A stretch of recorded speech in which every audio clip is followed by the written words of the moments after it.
When fans think of the characters Pokemon Black and White introduced to this series, most of them will probably think of N. But N isn't who he is without Ghetsis, another developed character who represents some of the worst, most manipulative parts of humanity. But how far can this man's cruelty take him? How strong is Ghetsis truly? Today, we'll be taking a look at how he stacks up both in-game and in-universe overall within the series. Before we begin though, I create exclusive content over on Mystic Umbreon Shorts every day with Pokemon facts, and 2 exclusive series on the weekend. I also read anime fanfics over on Mystic Reads. Right now, I'm reading Road to be a Pokemon Master. I'm also streaming again, over on my channel, Mystic Arion. I will leave all these channels in the description below. With that said, let's begin now. Firstly, I need to start with the obvious as far as Ghetsis' greatest strength. It has nothing to do with battling. No matter how good he is as a battler, his greatest strength is his ability to exploit the strong convictions of those around him. He's a master manipulator, and it seems like there are few limits to how far he is willing to go. His resume of horrors are uncharacteristically dark compared to the rest of the series. Many aspects of Team Plasma essentially function like a cult, and many visual aspects uncomfortably resemble real-life religious symbolism. This is a man who lies to and eventually tears down his own foster son. Many of his actions end up biting him back in the end, which does bring up the question if his ruthless, manipulative nature holds him back in certain aspects, as his tactics aren't proven to be inflatable, yet have unfortunately also taken him so far. Now, let's take a look at Ghetsis' actual teams in-game. Ghetsis' team in Black and White is pretty diverse, and is the one we'll be focusing on the most. Thankfully, he doesn't have any overly specific gimmick like a lot of other trainers, so it's actually a pretty interesting one to look at.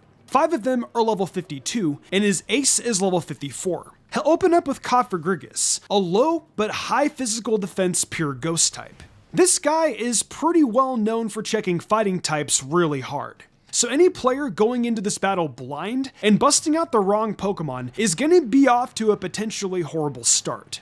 Battles against NPCs can't be compared to competitive, but I do think Ghetsis knows how to frustrate the player with the options he chooses for his teams. Cofagrigus will have Shadow Ball, Protect, Psychic, and Toxic. I think this is an excellent set for this Pokemon, but it's mainly to annoy first-time players, especially if the Mummy ability spreads to your team. Since Cofagrigus is his opener, once you know who's coming out first, it's not hard to make sure you'll counter immediately and take advantage of this Pokemon's low bulk and terrible speed. It's still a great Pokemon overall, but I think it could be a little scarier if it fit in Nasty Plot and Trick Room as a part of its set instead. But that may also not be viable as an NPC against a player, as it's easier for the player to brute force through setup turns in single player. Another thing I'd like to mention is this Pokemon's design amongst the rest of his team. Ghetsis is a pretty serious character with very serious implications, so I find it funny that he opens up with a strange looking character, as it's far more goofy looking than the rest of his team. Next, we have Bouffalant, a tough pure normal type with Head Charge, Wild Charge, Earthquake, and Poison Jab. It'll also have Reckless, so that stab head charge is gonna be even more brutal than it usually is. This is a pretty interesting Pokemon to see here. This type of pure normal type has always reminded me of Gen 1 in a few ways, mostly because it reminds me of Tauros, who is really dominant in red and blue. Bouffalant is yet another good part of his roster. Its speed is pretty low, but with that ability, signature move, coverage, and 110 base attack, this bull comes as advertised. It doesn't have any direct coverage to annoy fighting types, however, so its weakness is obvious enough, but if you can't take it out fast enough, you're in for some serious trouble. The third Pokemon to talk about on his team is Seismitoad. Right away, we need to talk about the great type combo of water and ground, making this Pokemon difficult to immediately penetrate if you're unable to provide a grass type attack ASAP, as that 4 times weakness is the only weakness it will have. It's got great bulk, and the rest of its stats are a bit spread out relatively evenly. Unfortunately, it doesn't get 95 base attack until the next generation, so it's stuck with 10 less base attack power in Gen 5 where it was introduced. Because Seismitoad may not be able to be taken out immediately due to a lack of weakness outside of grass and decent bulk, it can take advantage of Rain Dance to increase its water damage, and its ability will also make the rain double its speed, and it'll try to start beating you around with the rest of its moveset, which consists of Muddy Water, Earthquake, and Sludge Bomb. I like this moveset, but I think it could have used a different water option. If Muddy Water lands though, the accuracy decrease could prove to be really annoying, and you can't really afford to have turns wasted with attacks missing. But the same goes to Ghetsis. Muddy Water's accuracy is only 85%, so if it misses, it could put you in a huge advantage state. It's also worth shouting out Sludge Wave as a potential way to take out grass types. But if you have a grass type like Serperior that will outspeed Seismitoad immediately before Rain Dance can be used, I don't think you'll have any problems. But without that specific scenario, Seismitoad here is not to be underestimated. Next, we have the Dark Steel type Bisharp. Kind of funny to think that I'm making this video now when Bisharp now has an evolution. But even with the lower base stat total of 490, Bisharp is pretty good. Though it has low base HP, its type combo is very good, and its physical attack and defense can make up for it greatly. Its moveset is simple, with 4 physical attacks: Stone Edge, Night Slash, Metal Burst, and X-Scissor. Its main issue is that it doesn't really have anything solid to try to stand up to fighting types. If you choose Emboar as your starter, then this guy is probably going to be no problem for you. Outside of the obvious counter though, this is still a good pick to use against you with some decent coverage options as an all-out attacker. Metal Burst has definitely caught some players totally off guard and taken out one of their Pokemon. And seeing that every Pokemon on Ghetsis' team is pretty good so far, that's not something you can really afford when going toe-to-toe with this madman. Electros is Ghetsis' electric Pokemon of choice, and it's a pretty standard but still decent choice. Levitate is huge for almost any electric type to avoid those pesky earthquakes, removing a common option many would rely on to take it out. And it also means this Pokemon technically has no weaknesses. It's another all-out attacker as far as its moveset goes. Wild Charge, Flamethrower, Acrobatics, and Crunch. Acrobatics is an interesting choice, since it takes advantage of the fact that none of Ghetsis' Pokemon are holding items, and therefore doubles the move's attack to 110, making it a super strong coverage move against certain counters like grass types. Its biggest issue is probably its speed, which is only at base 50. Everything else about its stats is pretty good, and it's pretty clearly designed to be a powerful, hard-hitting attacker.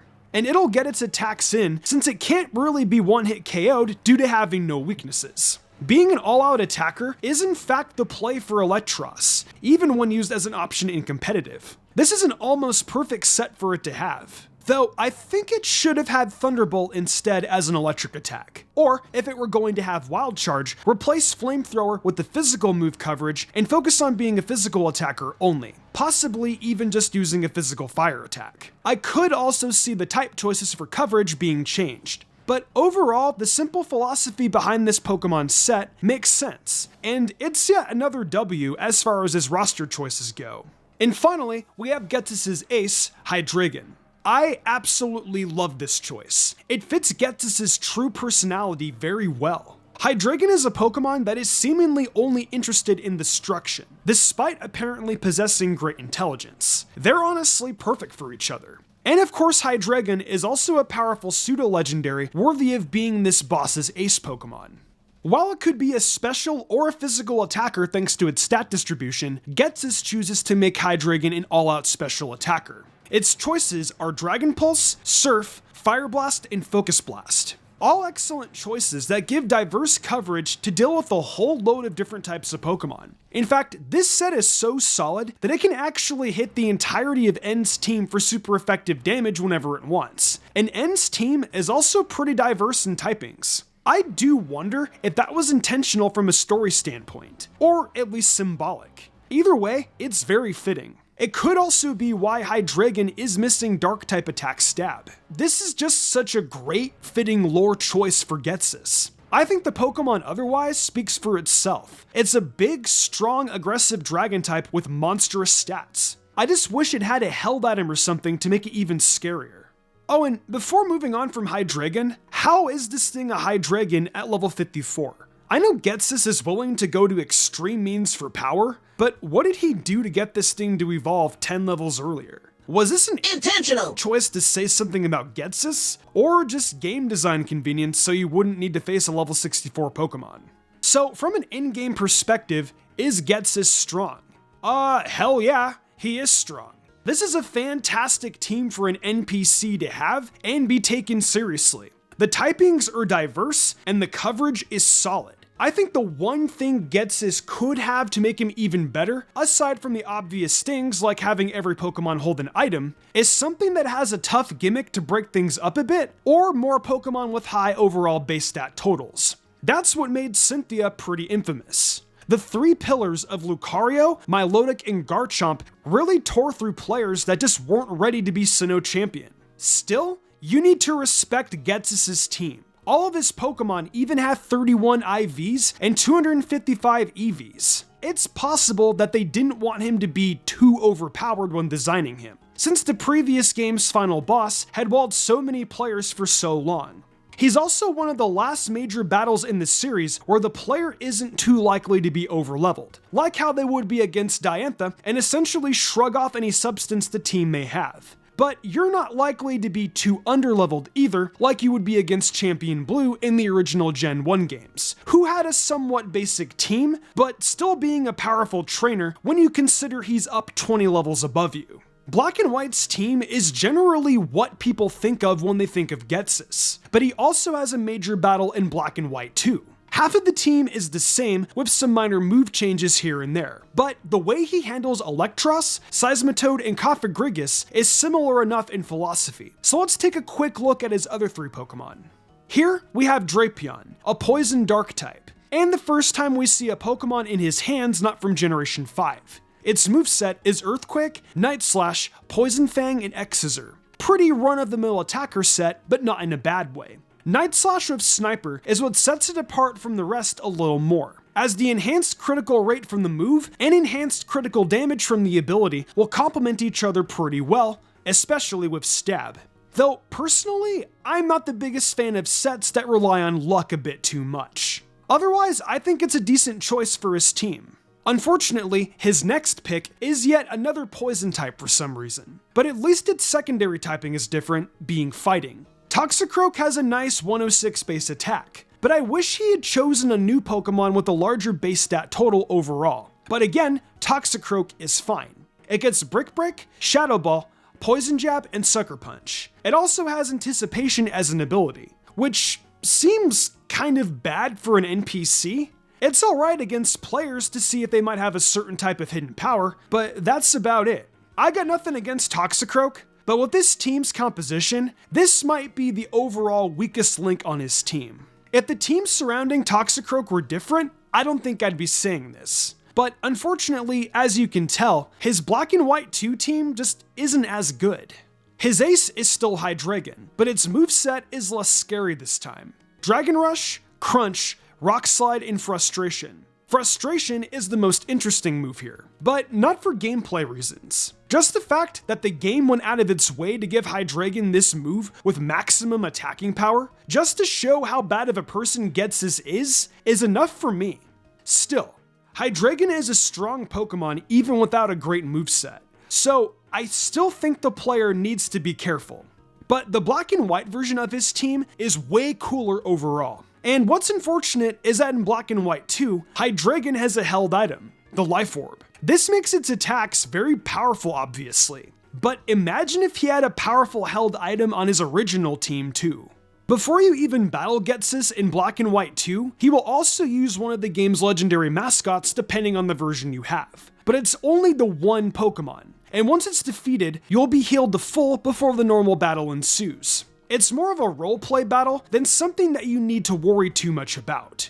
Still, in universe, that does make him extremely formidable. Really, anyone that can control a legendary is going to get props. But it doesn't have nearly the same impact as Volo in Legends Arceus, where it's basically a part of the normal battle due to not being healed. And he uses it after your initial battle with his 6 Pokemon. It also needs to be defeated twice in a row, so its difficulty also has more of an impact overall, and it's not directly comparable to how Ghetsis handles his legendary due to being designed as more of a story event than a challenge.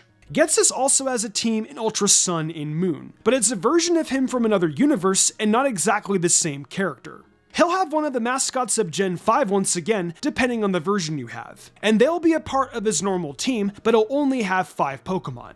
Otherwise, it's more of the same overall with his party. So, how strong is Ghetsis overall?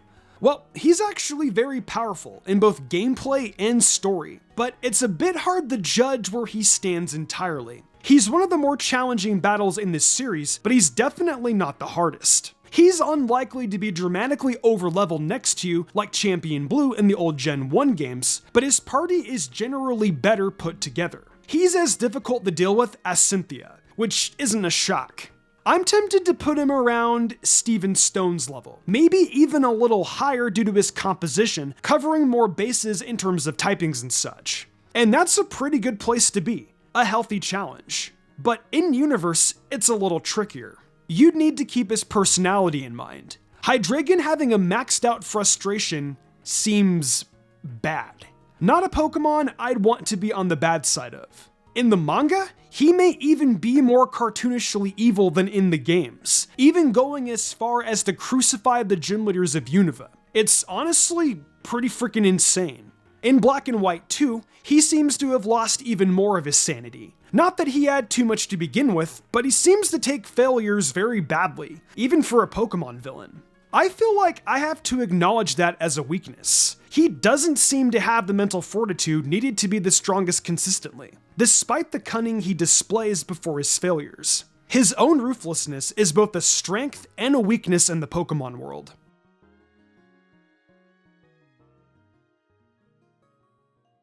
But how strong do you think Ghetsis is? And where does he rank as a villain for you? How do you feel about his impact on the story of Black and White? Do you agree with my perspective? How do you feel about his team? And did he give you trouble? Let me know down below. We're finally here in 2023, and I'm super excited for what this year has to offer us. There's potential DLC for Scarlet and Violet on the horizon, and who knows just what else Game Freak may have up their sleeves. It's gonna be really exciting times coming up for a Pokemon fan. If you're interested in more Mystic content, check out my TikTok and Mystic Umbreon Shorts YouTube channel. I've got a really fun series starting up there very soon, and of course, have a weekly edition of my Should You Use series focusing on Pokemon in Scarlet and Violet. Also, if you're into fanfictions and what-ifs, check out Mystic Reads. I offer a ton of creative spoken word content on there, so come join me. Thanks again for joining me today, and I'll see you all next time.